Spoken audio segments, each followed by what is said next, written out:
This video is brought to you by PrizePicks. Look, I've always been transparent here. My bias when it comes to the Cleveland Browns is of somebody who wants the Browns to succeed. So no matter who's playing quarterback, I want that to work out because I want the Browns to be successful. I think that's the number one thing that we all want when we watch stuff like this. We want the Browns to be the best possible version of themselves. You know, I'm from Cleveland. I grew up a Browns fan. I am a Browns fan. I want the Browns to win when they play football games on Sunday. It's not a crazy concept. One of the things I don't like to dwell in is like sheer negativity just for like cynicism's sake, right? But what I want to talk about today is what is the worst case scenario for this quarterback room this year? And another question I have to ask, and this is because of the segment I watched on Get Up, we're going to play it later. Another question I have to ask is like, is there a worst case scenario for this quarterback room, given that the expectations kind of aren't very high for most people coming into this competition? Like, certainly if you are a Deshaun Watson resurrection believer, there's some worst case scenarios. If you are a diehard Shador fan, there are some worst case scenarios. But most Browns fans are pretty lukewarm on both options, maybe a little bit warmer on Shador than Deshaun from my reading of my audience. But either way, I don't know if the expectations are high enough for a worst case scenario. We'll get to all of that, but this is the clip from Get Up. They were talking about the Browns quarterback situation. And what Bart Scott says at the end of this clip kind of made me think about that. The NFL teams begin OTAs tomorrow. Time now for some Graziano. Didn't get that the emphasis on the right syllable. You're good. What can you tell us about the Browns quarterback competition? It looks like Todd Monken, the new head coach, is splitting up the offseason reps between Shador Sanders and Deshaun Watson. Yes, Deshaun Watson is still there. He's entering the fifth and final year of the 5-year, fully guaranteed $230 million contract they gave him as a condition of the trade that brought him there from Houston. He has played a grand total of 19 games over the first 4 years, but he's healthy and apparently a candidate to win the starting quarterback job in Cleveland. I love this topic because we think that maybe even IT looks skeptical. do you think he can be Silly successful? me. I'm just looking at the facts. Okay, first of all, Deshaun Watson was a great quarterback in 2020. He had 33 touchdowns and 7 interceptions. That was 6 years ago. Dan mentioned he's played 19 games. He didn't tear his Achilles tendon once, which is a catastrophic injury for quarterbacks. He did it twice. He played 7 games 2 years ago. If the 4 of us were running the Cleveland Browns and we had to feed our family based on the reasonable likelihood of good quarterback play, that is not the fact pattern we would be basing it on. No, but if we were trying to feed our family, we probably also wouldn't have signed that contract and made a trade that we did. Why not go with Shador Sanders, where I love how everybody acts like they knew Deshaun was going to be bad when the Browns made that trade. Like the Browns traded for a player everybody knew was going to be bad. Like that shit didn't catch everybody by surprise, how bad Deshaun Watson was. Now, the one thing the Browns do have to take the flag for is that they traded for Deshaun Watson in the midst of all of his sexual harassment allegations. And that, like, they took that bullet, and they deserve every bit of flack for being shameless enough to think that, like, hey, we're going to go for a quarterback who's under this much public scrutiny because we think he's going to make him better. And despite the fact that he's dealing with that public situation. So they deserve all the flack for that. But everybody acting like they knew that Deshaun Watson, like, go back and listen to what, people were saying 5 years ago or 6 years ago, however long it was, when the Browns traded for Deshaun Watson, and tell me if it matches up with the kind of like smart ass, know it all, we knew from the beginning tone that they have now. Like, oh yeah, don't give him a contract. Simply don't make the trade and give him a contract. Like it was that easy or that simple. Like people thought that Deshaun Watson wasn't one of the best quarterbacks at that time. Like people didn't compare him to Pat Mahomes at that time. Like I remember I posted a video when the first rumor started where I was a little bit skeptical of the idea of Deshaun Watson being as good as people were saying he was when the rumors first started flying that the Browns might be interested. Mind you, this was before the allegations had dropped, right? There was just rumors that Deshaun had wanted to trade. He had sat out the entire 2021 season. And Baker Mayfield had a rough 2021 season that made people question whether the Browns should move forward with him. And I made a video. It's still up. You can go find it if you want to look hard enough. Where I was like, I'm not even convinced that Deshaun is as good as people say he is. And people killed me for that video because that's how good they thought Deshaun Watson was at the time. Now, all of a sudden, nobody thought Deshaun Watson was ever good. And why would the Browns in the first place have made the trade for Deshaun Watson when there were like 30 teams that were calling the Houston Texans about Deshaun Watson at the time? Like, the thing about the Watson trade that I don't get why people act like they don't understand it is the actual trade itself, the trying to go get Deshaun. We know why the Browns tried to do this.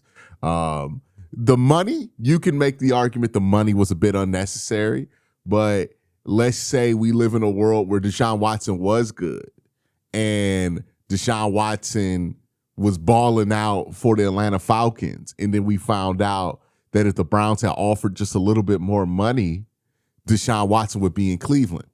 Then all of a sudden we would be mad about that, not giving him the money, right? All of this stuff would have panned out if Deshaun Watson was who Deshaun Watson was supposed to be, is my point, right? You could talk about the trade, talk about the contract. That contract was not impossible to live up to because at the end of the day, it was just $46 million a year. And if you look at what $46 million a year for a quarterback gets you these days, it's not that much. So by this time in his contract, it actually would have been fine. And it was a contract that they were able to maneuver around. Like, as much as people talk about that contract, who did the Browns lose because of that contract? None of the players that they valued, they lost because of that contract. So it didn't really hurt the Browns, the money, right? It was annoying to deal with, but it didn't hurt the Browns. The draft pick compensation they gave up definitely hurt the Browns. But, you know, if Deshaun Watson had lived up to his end of the bargain and was a top 15 quarterback in the NFL, I don't think we're talking about this. You know what I mean? Like, I don't think we care about the money. I don't think we care about the trade as much. It's just that Deshaun Watson not only didn't live up to his end of the bargain, he didn't slightly disappoint. He was so bad that he was basically useless as far as that contract goes from 2024 on. And we'll see what he's able to provide in the final deal of this contract. But that's been the issue, is that Deshaun's not been able to live up to it when, you know, his track record beforehand would have suggested that he might be able to live up to it. Showed some flashes as a rookie. He has high upside. If might. I was running the Browns, why not? Because you paid him the money.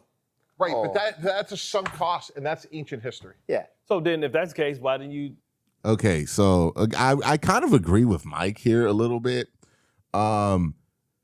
The Browns aren't going to play Deshaun Watson because they paid him already. They don't care about that money. It's already sunk cost, right? Here's where I will disagree with Mike Tannenbaum. Shedeur does have to win the job, right? Like, if Shedeur wants to be the quarterback, if Shedeur is this guy that people think he is, he has to win the job. Like, it's just as simple as that, right? If Deshaun is who we think he is, which is a fraud at this point, and Shedeur is who people want to believe that he is, which is a potential starting quarterback in the NFL, he should be able to beat out Deshaun Watson. So if he cannot beat out Deshaun Watson, well, then we got a problem there, because either Deshaun is much better than we think, and maybe that's the case, or Shedeur is simply not that good. You know what I mean? Like, we got to stop talking about this like Shedeur is entitled to anything at this point. He's not. He's entitled maybe an opportunity. But that's all he's entitled to. He's not entitled to the starting job. You know what I mean? He has to win the starting job. And we'll see what happens, right? Who's leading the competition right now in the spring? It does not matter. It does not matter. I'm telling you this right now. It really does not matter. Right now, from all reports, it seems like Deshaun Watson is legitimately winning this competition right now in the spring. And there are a number of reasons I can go into and talk for another 30 minutes about why that might be the case, right? I talked about this in other videos. The earlier this competition gets decided, the more favorable it is for Deshaun Watson, because Deshaun Watson's issues aren't what he's capable of doing in the spring. In the spring, Deshaun Watson is a 10-year vet. In the spring, Deshaun Watson has more practice reps than anybody, right? Like Deshaun Watson has been sitting there practicing football more than any quarterback in the NFL because he couldn't play for a long period of time. Deshaun Watson's good at practice. He's good at, especially when there's no contact, no shells, no pads. Deshaun's great. We all know this. We've been through this before. I have videos last year in 2024, not last year, but 2 years ago, talking about how great Deshaun Watson was looking in practice. We know that Deshaun Watson looks great in practice. We also know that how great he looks in practice in May tends to not correlate with what the product looks like in the fall. So if they make this decision on the quarterback battle, now, yeah, they're going to pick Deshaun Watson because he's probably sharper in the meeting rooms because he's a 10-year vet. And he's probably looking better on the practice field because he's still like capable in a practice setting of looking good as a quarterback. He's always been. And after the 2 Achilles injuries, it looked like he still has retained that ability. He looked great in the practice setting in 2024, especially at this time of the year.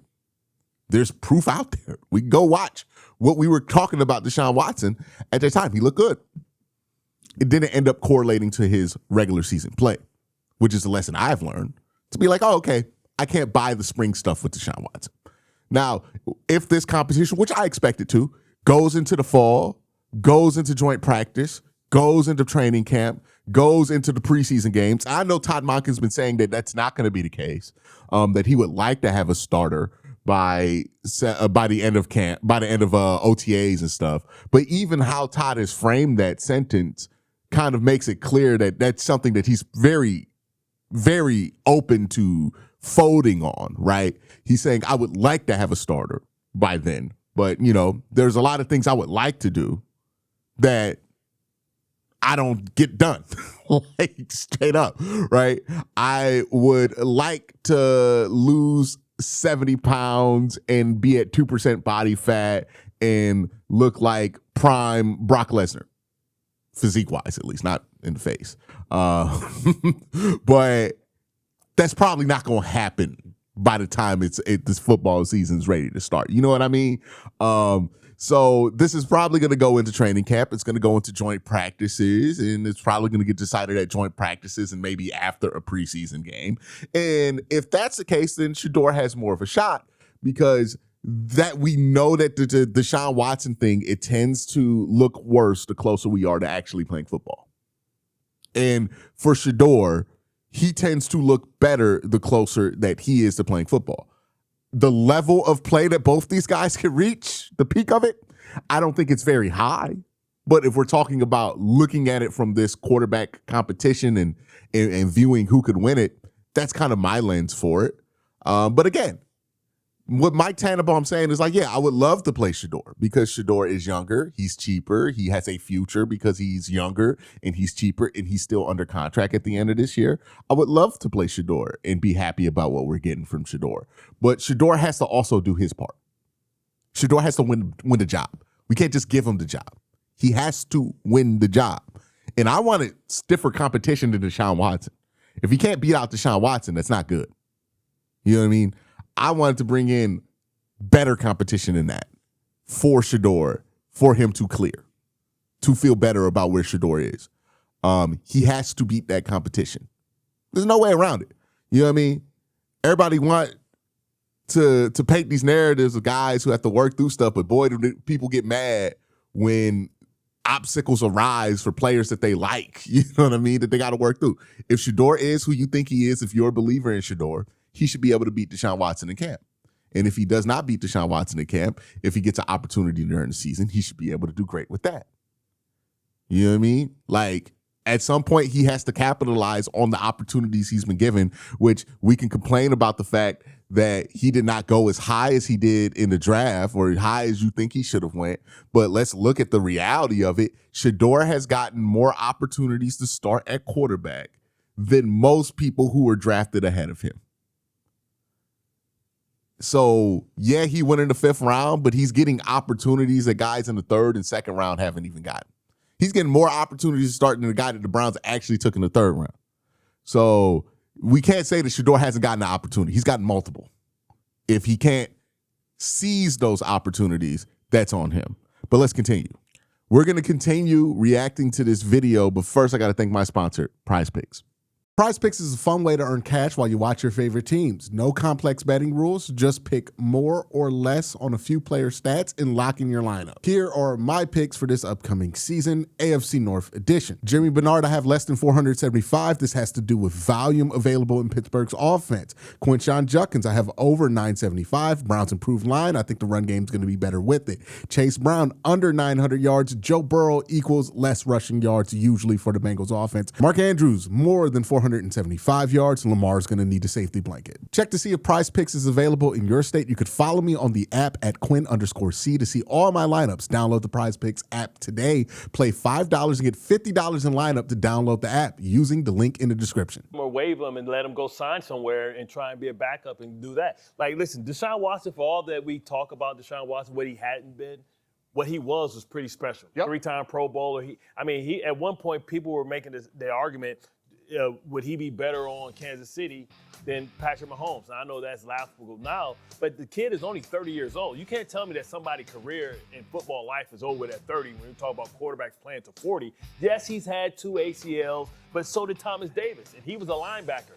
I don't need him to be running around. I need him to be able to throw the ball from the pocket, and we know he has tremendous arm talent. We know traditionally he was a winner.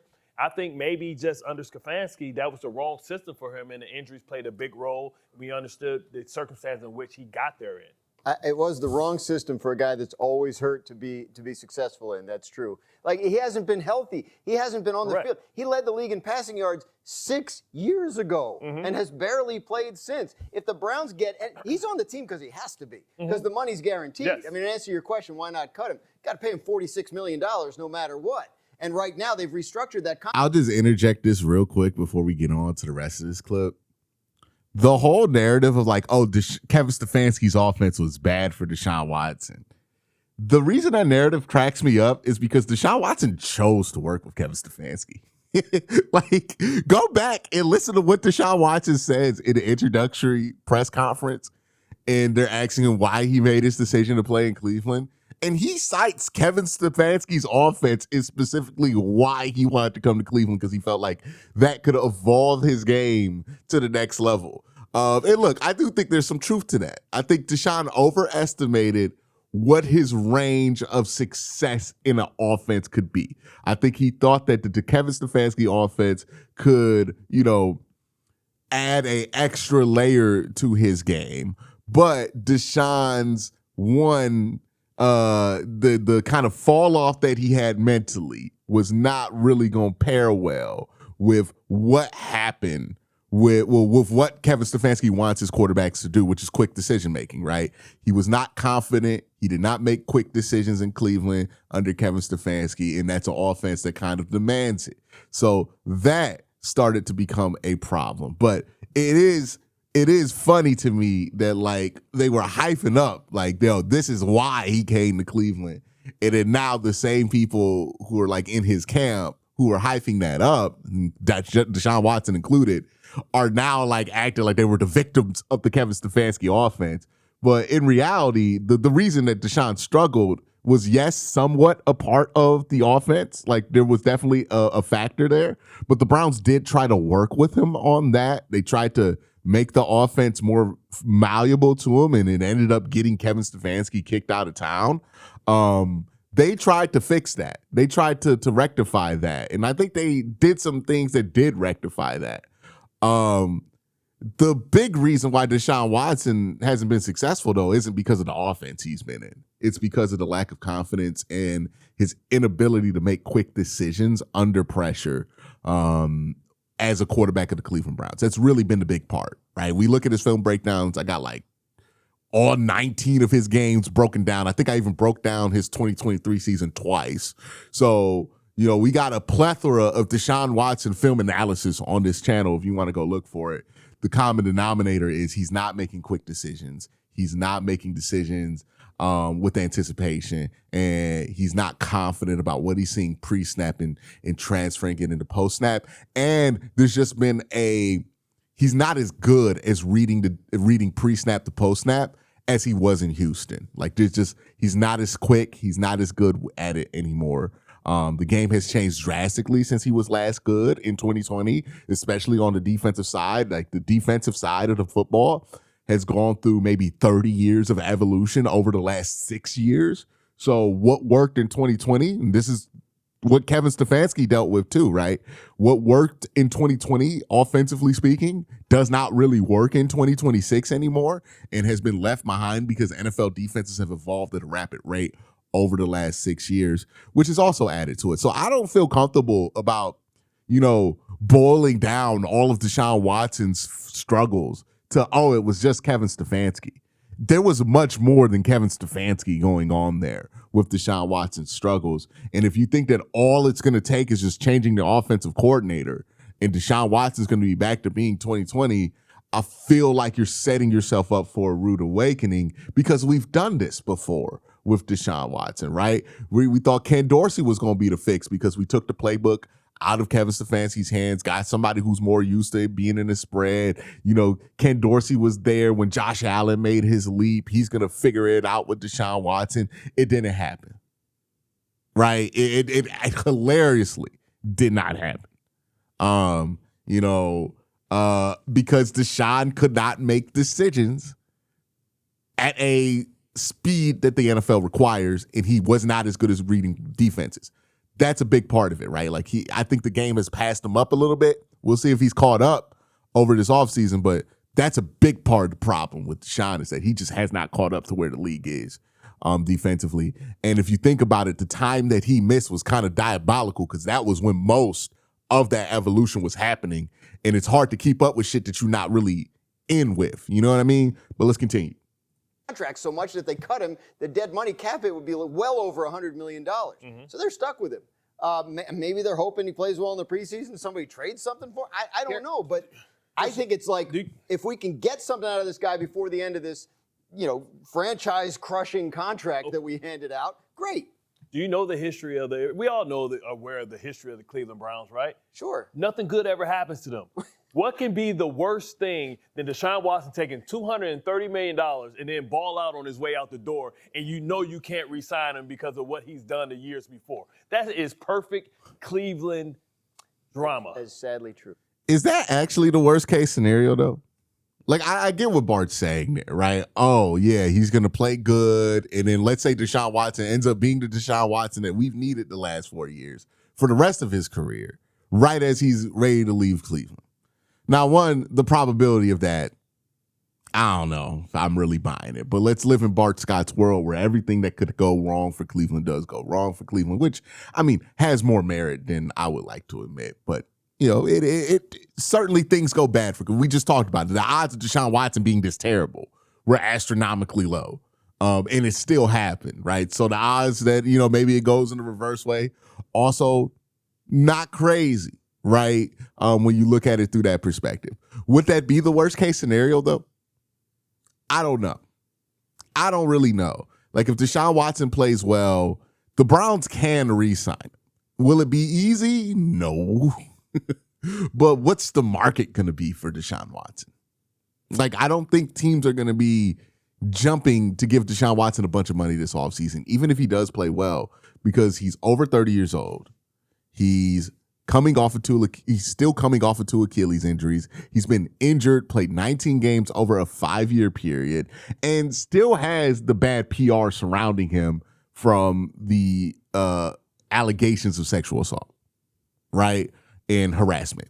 So I don't think a ton of teams are going to look at that and be like, yeah, that's what I want to do, especially in the shadow of a 2027 draft class that's supposed to be super deep, right? Like a lot of teams are going to be looking at that more than going to want to look at a 31-year-old Deshaun Watson who might become available.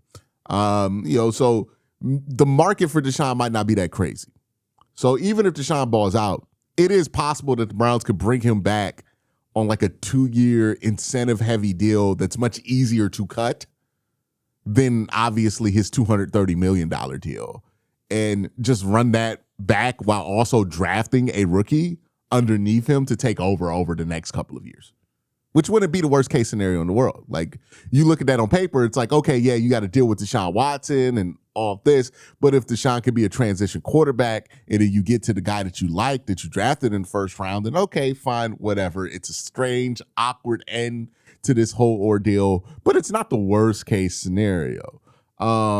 Honestly, I don't really know if the Browns quarterback room has a worst case scenario, because having to have a competition between Deshaun Watson and Shedeur, and that's it, is not really a great scenario, right? Like, so how many outcomes can really stem out of that can be really bad? Like, we're already preparing, if you're the Cleveland Browns, for the quarterback room to be pretty bad. So if the quarterback room's bad, well, that's not something you didn't plan for. I wouldn't call that a worst case scenario. I guess like it would be, because it's the worst play from the quarterback room. But again, we're not counting on quarterback play being good this year.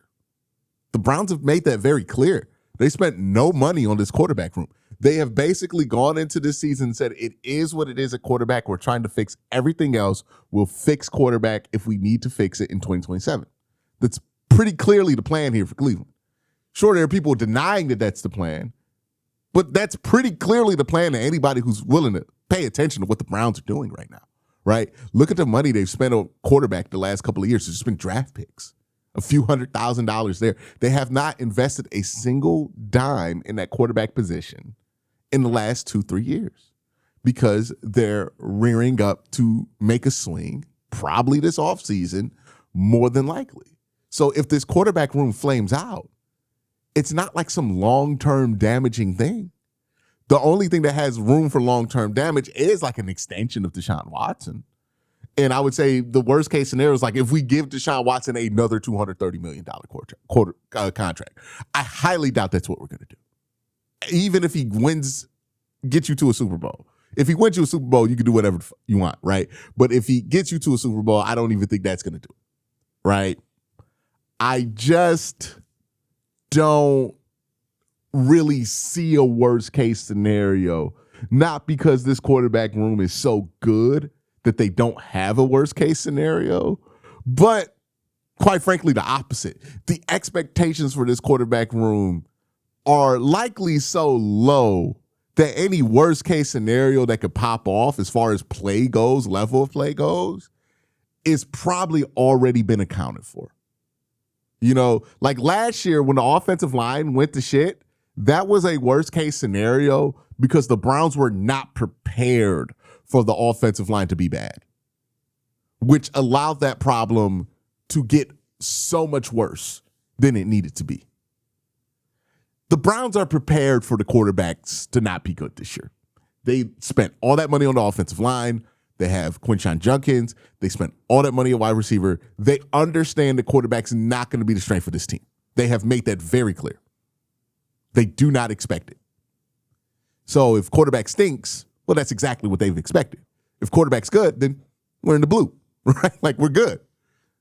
I don't know. I don't really know if there's a worst case scenario here for me, but let me know what you think is a worst case scenario for the Browns quarterback room down below. I would guess maybe I guess the worst case scenario for the Cleveland Browns would be any level of, like, if you aren't decisive about what you think about this quarterback room at the end of the year, maybe that's worst case scenario, where we're still like, oh, well, we still got to see more Shedeur. We still got to see more Deshaun Watson. and that stops us from doing something or taking a swing in 27. But I don't even think indecision there or lack of decisiveness about this quarterback room will stop them. I think the Browns, if they're not sure about any of these quarterbacks in this room being the future at the end of the 2026 season, they're just going to move on. Like, that's truly what I think is going to happen. Let me know what you think in the comment section below and what your worst case scenario is for this quarterback room. But y'all have a great day. Have a better night. Peace.